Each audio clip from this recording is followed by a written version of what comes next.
Oye, sin micro, si en algún momento tenéis problemas para escucharnos, nos lo comentáis y si no se me olvida lo del micro y hay veces que voy con el micro y hay veces que no. Lo primero, daros las buenas tardes a todos y las gracias por estar aquí en esta primera conferencia sobre el proceso de escribir, organizada por Playa de Acaba dentro de las actividades de la Feria del Libro de Madrid. Esta primera mesa la hemos llamado ¿Cómo se escribe un poema? Estoy rodeada de poetas. Y os voy a presentar un poquito a cada uno de ellos y luego ya pues bueno, que nos cuenten sus experiencias y vamos a hablar de poesía y a disfrutarlo. Vamos a ver, porque como se me han descolocado, pues ahora empiezo. Vamos a empezar con Mercedes, que queda aquí a mi izquierda, Mercedes Ridocci, especialista en movimiento orgánico y expresión corporal, artística y escénica, directora pedagógica, profesora de la diplomatura en expresión corporal creativa Arte del Movimiento en Alma Institute, directora de escena del grupo Artesanato y coreógrafa e intérprete en expresión corporal danza creativa. Más de medio centenar de poemas tuyos han sido traducidos al portugués, al rumano, al catalán, al italiano y ahora estás presentando tu poemario nuevo, Arrugas de Silencio, que lo tenemos aquí. Aprovecho para decir que tenemos al fondo y la mesa de ventas. A partir de las 7:30, una servidora estará allí también vendiendo libros para que podáis llevar luego la firma de los autores. Seguimos con Isabel Dionis. Isabel Dionis, que te tengo por aquí. Si no, mi currículum es muy breve, así que te lo puedes inventar. Nace en Barcelona. No, si lo tienes, oye, todo eso. Claro, sí, hay que decirlo. Nace en Barcelona, licenciada en Derecho, es miembro de nuestra querida Generación Southway desde hace ya mucho tiempo y participante en muchas de nuestras antologías, tanto de relato como de poesía. Editora y colaboradora de Playa de Acaba. Ha coordinado las antologías Mujeres sin Edén 1, homenaje a Carmen Conde, y la que tenemos ahora, que ha salido hace nada, Mujeres sin Edén 2, homenaje a Gloria Fuertes. A mi derecha tengo a Iván Baeza, enfermero, escritor, poeta, novelista, nuestro premio a la creación literaria, La Tierra se movió bajo ellos, ha publicado poemas y relatos también en diversas antologías de Playa de Acaba y colaborado con la revista Otras Palabras, y como os digo, pues bueno, con la novela Y la Tierra se movió bajo ellos, ganador del tercer premio a la creación literaria de Playa de Acaba. A continuación tenemos a don Felipe Sérvulo, nacido en Jaén, viene desde Castelldefels a vernos hoy, todo un honor y un placer tenerte aquí. Me da la jefa, si me pone enferma. Bueno, hombre, que de paso no me ves a mí. Bueno, hombre, mucho gusto. Licenciado en Historia por la Universidad de Barcelona, miembro de la Asociación Colegial de Escritores de Cataluña, presidente del colectivo de escritores El Laberinto de Ariadna y editor del pliego de poesía del mismo nombre. Cofundador de los grupos y revistas de literatura Alcudia, Gabina y Alga. Colabora en medios radiofónicos y escritos como comentarista cultural y ha publicado en revistas especializadas de literatura en América y en España. Mantienes en la blogosfera varias publicaciones de historia, arte y literatura y, entre otros, ha obtenido los premios de poesía Blas Infante, Cornellà de Llobregat en 1986, Sant Jordi, Castelldefels 1986, Salvador Espriu, Barcelona 1992, Ciudad de Ponferrada 1997, Semillero Azul, San Joan d'Espí 2004 y ha sido finalista en el Premio Jaén de Poesía en el año 85 y 86, Miguel La Bordeta en el 95, Ciudad de Baeza en el 98, Ciudad de Badajoz 2012, todo un currículum. Ya no participo. Y hoy nos presenta su nueva obra Sictivi Terra Levis, que luego nos hablarás. Luego explico el título. Luego nos lo cuentas. Vamos con Félix Caballero, que el otro día estuvimos aquí presentando su poemario Poesía. Nace en Málaga en 1984, es licenciado en Matemáticas y doctor en Estadística. Su actividad profesional actualmente está dirigida hacia la investigación y la docencia. Su primer poemario, que publicó en el 2015, es La Resurrección de los Muertos. Y pues bueno, ahora está de promoción de su segundo poemario, Poesía. Ha participado también en diversos cuadernos literarios, tanto de poesía como de relato. Y tenemos por ahí a Claudia Lola, que me había despistado a mí con el nombre, Claudia Lola Alonso, toledana, vecina mía, que nos acabamos de enterar, licenciada en Historia. Y bueno, entre sus publicaciones en el 2011 con Editorial Celia Cántico en el IPSE, Leonor Despliego en el 2016 con la misma editorial, varios relatos dentro de la antología Reflejos. Son poemas también, perdón. La antología Reflejos con la editorial Página de Roma. Y ha participado en una antología que presentamos también el jueves pasado, Cosas que nos importan. Y ahora presentamos Cantar de los Nómadas. Bueno, pues ya que estamos todos, mi nombre es Teresa Oteo, editora de Playa de Acaba, escritora y poeta, y entre otras cosas. Y bueno, pues voy a moderar a ver qué nos dicen todos estos poetas que tenemos aquí hoy. Yo quería comenzar hablando un poco del concepto de poesía según algunos autores. Octavio Paz decía: me siento sobre todo poeta, eso es lo que quiero ser. La poesía es tiempo vivido, es como el amor. La poesía puede ser otra vez palabra hablada y oída, no solo escrita. La poesía está dirigida a un grupo de personas y a ciertos momentos en esas personas. Yo creo que todo el mundo puede leer poemas, pero no a todas horas, sino en momentos privilegiados. A veces la poesía puede ayudar. La poesía es más corta, es más fácil repetir un poema. Si tenemos una gran alegría o una gran pena, nos sirve para entender lo que está pasando. Podemos recordar 2 o 3 líneas de un poema, pero no 2 o 3 capítulos de una novela. Lorca decía: poesía es la unión de 2 palabras que uno nunca supuso que pudieran juntarse y que forman algo así como un misterio. Y hay una frase que encabeza mi poemario de Órganos del Alma, y que es de Carmen Conde, y que creo que representa muy bien, por lo menos para mí, lo que es la poesía, que es: la poesía es el sentimiento que le sobra al corazón y te sale por la mano. Yo quería que me contarais un poquito, pues bueno, qué es para vosotros la poesía, cómo os acercasteis a la poesía, primero como lectores, cuáles son vuestros referentes poéticos, y luego ya como escritores, cómo empezasteis a escribir poesía, por qué es lo que os mueve a ello. Y ahora ya os lanzo eso y comenzamos. ¿Quién se atreve a comenzar? ¿El maestro? Felipe, El maestro. venga. Bueno, vamos a ver. La poesía, como bien una persona que la queremos todos mucho, es José Hierro, Pepe Hierro. Y dice: ¿cuándo escribes poesía? Y dice: cuando ella quiere. Y partimos de ahí, que la poesía, tú no vayas a buscarla nunca, sino que la poesía viene y te busca a ti. Entonces empezaremos a entenderlo, ¿no? Y entonces todo lo que digan los demás sobra todo. Es una búsqueda que ella te busca, te viene cuando quiere. Y un libro de poesía nunca terminas de leerlo, nunca.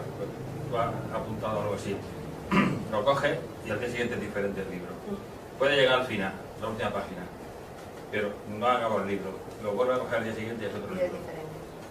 O sea que la poesía es muy rentable. Que compro un libro de dura Sí. y venga, vamos, y caray, seguimos, ¿no? Yo siempre digo en las presentaciones un poco lo que decías tú, José Hierro. Yo nunca me siento a escribir poesía, es la poesía la que me hace sentarme a escribirla, ¿no? Es un poco esa es la idea. Yo sí que voy a escribir un relato y me siento a escribir el relato, pero la poesía te tiene que salir y tienes que tener esa necesidad de contar algo, de expresarlo, ¿no? Iván. Sí, yo creo que a veces de todas formas también,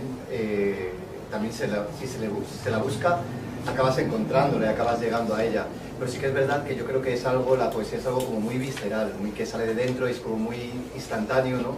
Que te llega en un momento y la tienes que agarrar. Sí que es verdad que cuando estás inmerso, si quieres hacer un poemario, no únicamente de las cosas que te vayan viniendo y te tienes que poner a hacer poesía, pues sí que es verdad que es como todo, ¿no? Que las musas no te vienen, sino te pones, te sientas y no tienes que estar sentado, ¿no? Pero las buscas y te pones en ese, pues en ese círculo en el que te es más fácil coger sentimientos y coger, empaparte de aquello sobre lo que quieres tratar o lo que quieres hablar, pues te sumerges en ello, ¿no? Y te es más sencillo pues pescar ese sentimiento, esa palabra, esa frase que de repente te remueve por dentro y te hace que te nazca ese poema, ¿no?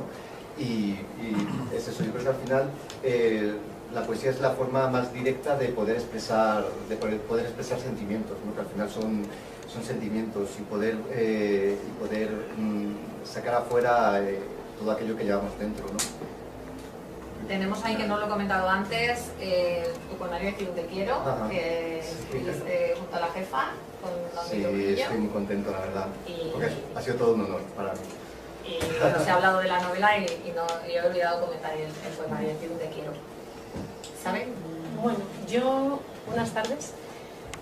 Con la poesía me ha gustado mucho la definición que has dicho de Lorca, de unir dos palabras que forman luego un misterio, porque es verdad que yo creo que cuando te acercas a la poesía es como unas veces con los ojos, otras veces la sientes y la podrías tocar, lo que estás leyendo, otras veces es un sonido. Y es un misterio porque efectivamente a veces te parece un juego porque unes palabras que al final significan algo más de lo que estás leyendo. También me surge de momentos a lo mejor en los que has leído algo y en ese momento te apetece escribir porque es que tienes esa sensación o esa necesidad de continuar con ese sentimiento que lo tienes dentro, porque normalmente obedece a sentimientos. A veces son momentos un poco desgarradores de tu vida que a lo mejor, por lo menos a mí, empecé, porque mi primer acercamiento con la poesía fue quizás lo que en mi casa había, que eran hermanos mayores que estaban todo el día con Serrat, con Aute, que estaban pues siendo cantautores, pero que eran verdaderos poetas, era lo que yo tenía más cerca. Pero quizá el momento en el que a mí se me hizo no sé, se me apareció un poco la idea de que yo quería, o sentí lo que luego escribí en un poema, de que era poesía que anida bajo mi piel, que es lo que yo sentí, fue cuando se murió una persona muy querida para mí, y me sentí totalmente desgarrada, sola, y empecé a escribir y ese momento fue muy determinante. Aunque es verdad que en otras ocasiones te sientas a escribir un poemario y es verdad que a lo mejor te guías no tanto por un sentimiento como, no sé, también a veces el poema es pensar. El poema no solamente es sentirlo, ¿no? También es pensarlo a veces. Sí, yo quería apuntar que tiene que ver... yo creo que lo primero es la necesidad. Pero no siempre, cuando tienes la necesidad, viene a ti. Sí, y ahí hay un problema, ¿no? Sí, entonces, es verdad, sí, a mí me ha ocurrido con necesidad, pero no salen eso que quieres, que lo tienes aquí, pero como que no te vienen las herramientas, ¿no? Y a lo mejor un buen día, pues yo soy de las que escribo cogiendo apuntes, yo estoy por aquí, lo dejo ahí, un buen día, fluyó, pero no siempre es el momento. Fíjate, mi madre murió repentinamente hace un mes, ¿no? Entonces, repentinamente, pues de verdad era tan grande el dolor que las palabras callaron, y es cierto, o sea, y tenías ese desgarro del que tú estás, y todavía no he podido escribir. Ahora, que hay que llamarla, también es verdad, a veces dices, tengo que agarrarme al deseo, pero esto tiene que venir ya, ¿no? Y bueno, para eso están un poco las herramientas políticas que van a funcionar. Bueno, yo creo que la poesía es, al final yo lo veo como un estado de ánimo realmente, al menos para mí. O sea, muchas veces que escribes cuando estás en los... A mí me pasa que escribes casi cuando estás en los extremos, cuando estás arriba del todo, cuando estás abajo. Realmente tengo la suerte de no estar abajo del todo, pero bueno. Pero es en esos momentos cuando digamos, te viene la chispa o la imaginación para escribir algún poema. Te llegan los momentos más inesperados, se puede decir. Esto no admite, yo creo que no admite de una rutina. Es verdad que con la rutina puedes forzar cosas y que al final, pues, de ejercitar y de llamar, te termine apareciendo una inspiración en algún momento. Pero me cuesta muchísimo pensar en un método para escribir poesía. Yo, por ejemplo, trabajo en investigación, en un artículo científico. Cuando escribimos, pues pensamos sigues una estructura de introducción, métodos, vas pensando en los objetivos que tienes, en los métodos, para testar esas hipótesis que tienes. Aquí, en este caso concreto, te resulta difícil pensar en un método. Puedes ajustarte una métrica, quizá, eso sí, buscar una sonoridad, pero al final es todo... Es al final sentimiento, es ponerle alma a este poema. Y creo que sobre todo pues depende de ese momento, de esa chispa, de esa imaginación. Luego, si queréis, pues leemos algún poema, creo que todos leeremos algunos de los libros. Yo tengo, por ejemplo, uno identificado ahí, que surgió precisamente de eso, de una chispa de un momento. O sea, si luego tenemos algún momento, pues creo que leemos alguno de nuestros libros. Muy bien, Lola. Bueno, pues a mí me pasa un poco como a vosotros. Yo a veces creo que la inspiración me viene como un arrebato. O sea, no soy una persona disciplinada en el sentido de decir, me pongo todos los días delante de la hoja en blanco y tal. No, a lo mejor puedo pasar un tiempo sin escribir absolutamente nada y de golpe pues empiezan a venir cosas que a lo mejor ya estaban ahí. Empieza a salir la materia prima. Normalmente a mí me pasa en muy poquitos días, luego ya corrijo y esto. Y es eso, ¿no? Como una especie de pasión, como en mi caso. Luego cuando, como comentaba la compañera, cuando empiezas a escribir, pues yo no sé si los poetas nacemos o nos hacemos, supongo que será una mezcla de ambas cosas. Yo me acuerdo de pequeña cuando teníamos en la escuela, bueno, a la gente más joven a lo mejor no le habrá pillado, pero a mí sí, teníamos los libros de lectura que venían poemas con dibujitos. Y me acuerdo pues de Antonio Machado, de Gerardo Diego, y luego ya en la adolescencia, que es cuando escribe todo el mundo y luego algunos continúan y otros no continúan, pues recuerdo en la Universidad Laboral de Cáceres unos carteles muy grandes, muy bonitos, con versos de García Lorca y Miguel Hernández, y entonces yo me di cuenta que yo tenía algo dentro que quería parecerse a eso, entonces ya me empecé a escribir y ya está. Como referentes, entonces, tenemos a Miguel Hernández, Sí, en aquella época Machado, te quiero decir... ¿Pero que te ha influido en tu obra? Sí, mucho, pero yo veía que la poesía es un lenguaje distinto, es algo, no sé, es como comentáis vosotros, un misterio, ¿no? Y unas imágenes, unas metáforas, unos símbolos, algo diferente. Entonces yo sentía los símbolos también dentro de mi espíritu y quería expresarme también en esa línea. Me di cuenta que era un lenguaje que me encantaba y que no iba a renunciar a eso. Luego, lo que escriba será más o menos bueno, pero el intento ahí está. Es tu sentimiento. Claro. A mí, sí, me gustaría, sí, hablando de esto, de la fundación, ¿hay diferencia la forma, pregunto, de procesar de un poeta de oficio, que le llaman, a poetas como yo, que no son de oficios, que se procesa de distinta manera? Lo digo por lo que estamos escuchando. Quise hablar un poquito más alto. No se oye. Que llevas que tu madre aporta hace un mes y que no es capaz, que no se ocurre. Desde el dolor profundo no se puede escribir nunca. No se puede escribir. Tienes que sedimentarlo. Tienes que estar sedimentado como una catarsis, lo echas. Y ¿se oye? Ahora se me oye, ¿no? Bueno, pues eso, hasta como una catarsis, entonces te desahogas. Y siempre viene un pequeño verso que te viene. La inspiración no existe, no hablemos aquí de inspiración, es como decir, creo los ángeles. Bueno, hay gente que cree, bueno, ya está, pues mejor para ellos, ¿no? Son tus recursos estilísticos que los pones al servicio de algo que te viene, de un verso que te regalan.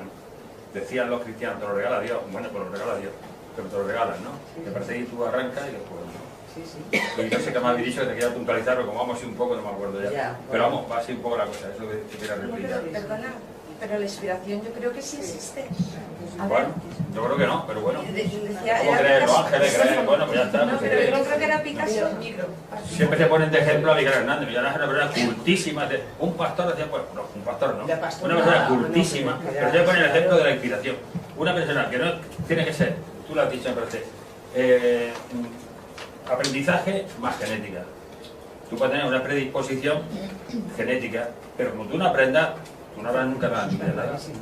Que luego no quita que veas algo, alguna anécdota, veas una persona determinada que te inspire, por llamarlo de alguna forma, ¿no? Que te haga, te traiga una idea.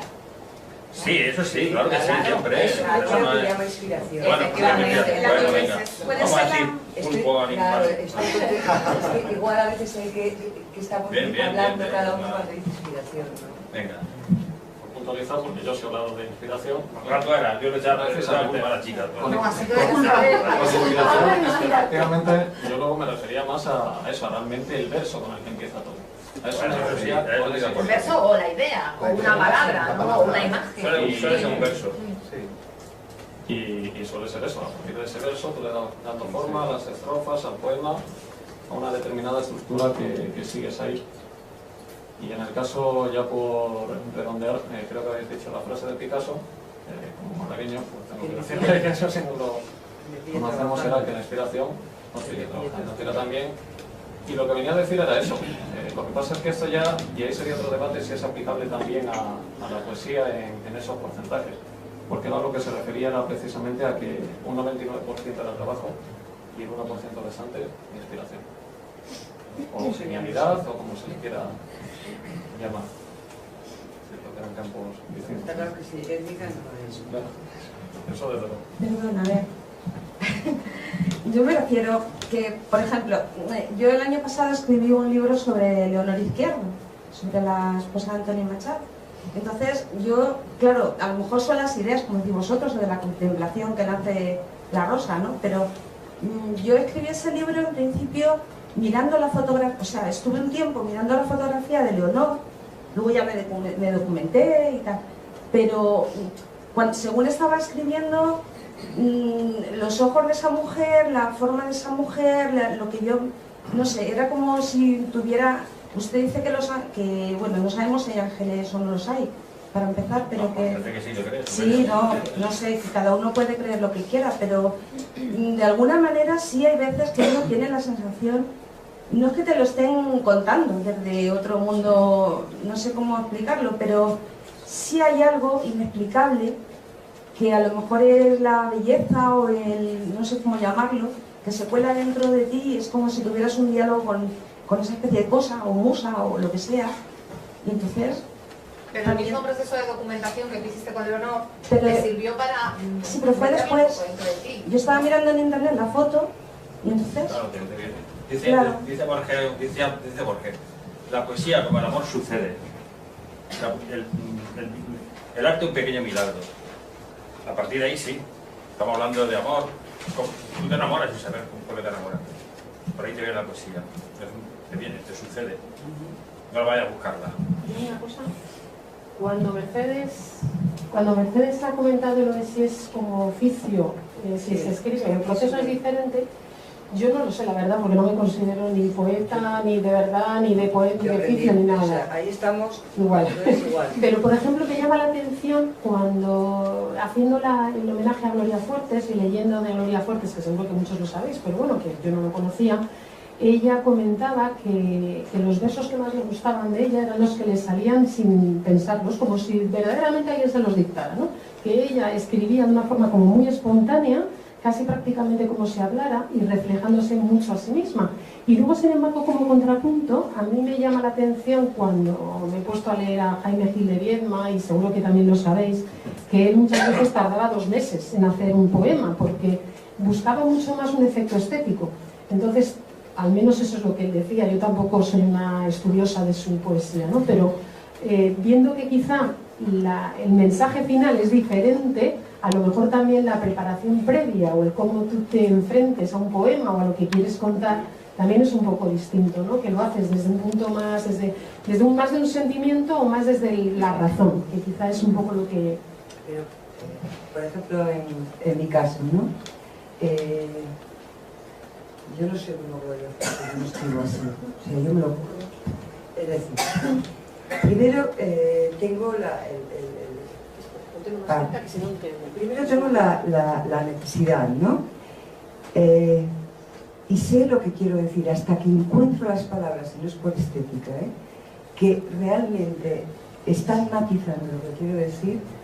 Pues, o sea, me lo trabajo mucho. Yo no soy fluida en el sentido de... No sale solo. No, en mi caso hay que currárselo. En mi caso, y además mucho, porque quiero dar con ese matiz que quiero. Entonces, una palabra puede trastocar todo el poema o dar con el poema. Iván. Sí, yo creo que, no sé, por lo menos en mi caso, y creo que le pasa a mucha gente, que el poeta está en búsqueda continua de la palabra exacta, de esa palabra especial que juntándola con otra hace que, diciendo lo mismo, que podrías decir de otra forma diferente, llegue de una forma especial al receptor o al lector, que le impacte, que le haga sentir, que le haga conmoverse o sentir esa emoción que tú realmente es lo que quieres transmitir, y que al final no deja de ser algo que llega a él por una serie de palabras juntadas de una manera precisa, ¿no?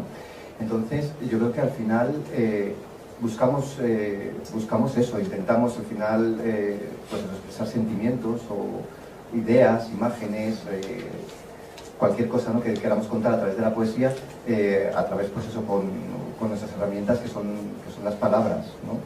Y bueno, y en mi caso lo de la inspiración, pues yo creo que igual la inspiración yo diría que igual es un verso. Yo voy guardando, bueno, ahora gracias a los móviles, ¿no?, que los llevamos siempre encima, podemos escribir muchísimo, entonces yo tengo millones de notas que son 2 o 3 palabras, que sé que la mayoría de ellas me van a llevar a un poema, porque en ese momento ni me puedo poner, y aunque me pusiera a lo mejor no me saldría. Entonces, de vez en cuando, en momentos que sé que para mí, por ejemplo, sobre todo para la poesía, para escribir novelas no me pasa igual, no me pasa esto, me da un poco igual la hora, pero para la poesía, cuando me levanto pronto y estoy en esas primeras horas esos primeros momentos del día, tengo facilidad para ello y me surge. Entonces, yo en esos momentos me cojo el móvil, empiezo a ir hacia atrás y a partir de ahí pues, me van saliendo los poemas a través de esas cosas que me vinieron, o esas palabras que guardé, y que a veces incluso las palabras ni siquiera aparecen en el poema, pues son la que me ha inspirado, la que me ha llevado a ello. Pero por lo menos yo, en mi caso, me tengo que poner. Es muy raro, alguna vez me ocurre, que alguna vez voy y lo escribo, incluso a lo mejor con el móvil, o estoy en algún sitio y acabo y digo, uy, tengo un poema. Es así como, pues sí, pues me ha venido, pero normalmente no, lo que me suelen venir son, pues eso, como un flash, como algo que me mueve y que digo, ay, lo tengo que apuntar porque sé que eso me va a llevar a algo. Normalmente, vamos, a mí es lo que me ocurre. Sí, nos ocurre, claro que sí, es el primer verso que te regalan. Sí. Lo que es evidente que los poemas hay que dejarlos descansar. Meses. No días, no. Y que generalmente, en mi caso, no quiero generalizar, lo que escribo por la noche, normalmente 99% lo rompo al día siguiente. La noche te engaña mucho. No sé. Pues fíjate, yo escribo de noche y en la cama. Bueno, buen aprovechamiento. Y además siempre a mano. Lo que es poesía, me refiero. Sí, bueno, pero bueno, eso cada uno tiene su truquillo. Sí. Y la verdad es que es eso, ¿no? Y de luego, yo era amigo de una persona era muy amigo de Salvador Espriu, y una persona que durante la transición tuvo mucha importancia en Barcelona, que era Florentino Huerga, un gran luchador, hizo una editorial, y se llama la editorial La mano en el cajón, que tengo que tan curioso, y se lo puso Espriu, porque dice, todos los autores tenemos un cajón donde guardamos los poemas, deja los poemas ahí meses guardados, y los cogerás y el 90% los romperás. Sí, eso es bueno, es bueno. A veces lo mejor es la papelera tirarlo, la mayoría de las veces. Y que depurar mucho, y buscarlas, que no haya sonancias, y que no haya, por supuesto, si rimas perfectamente, pero si no rima, no mezcles nunca, jamás. Y un truquillo que me explicó Florentino Huerga, lo voy a decir aquí, para buscar el ritmo, grábate el poema y lo va ayudando. Claro. Ahí me han regalado el consejo, yo lo regalo. Estoy aprendiendo de vosotros. Sí, yo una cosa que para mí es muy importante, yo siempre digo que quise ser poeta, además de escritor, porque al principio solamente escribía novela y relato. No fue a través de los poetas que había leído, sino fue cuando empecé a ir a recitales poéticos y a escuchar al poeta recitar su propio poema. Eso fue lo que a mí me hizo, lo que a mí me movió dentro, lo que me hizo sentir que quería escribir también poesía. Y yo creo que hay que escribir no solamente para leer o para el lector, sino también para escucharla. Yo creo que es muy importante que cuando escribes un poema, tienes que escribir un poema para ser escuchado. Y si es escuchado por la persona que lo ha escrito, ya entonces muchísimo mejor, claro. Hay la parte de ritmo, Sí, está bien. En eso estoy completamente de acuerdo con lo dicho por Felipe. Yo al principio cometía quizá